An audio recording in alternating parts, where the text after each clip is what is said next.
Hi guys, this is Nicole.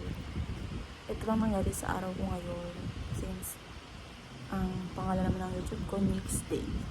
So, ang nangyari sa akin today, since wala akong pasok sa OJT, wala rin akong duty sa clinic. By the way, is may maingay electric fan na. So, tamad ako mag-edit. So, watch at your own cringe.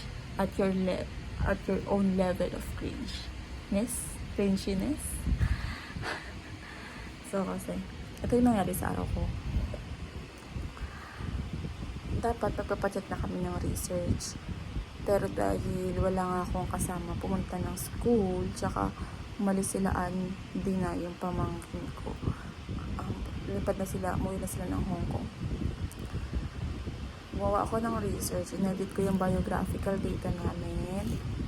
Then, dapat supposedly papacheck namin ngayon. Pero, hindi niya napacheck kasi halos lahat ng kaklase ko nasa OJT. Then, busy din ako.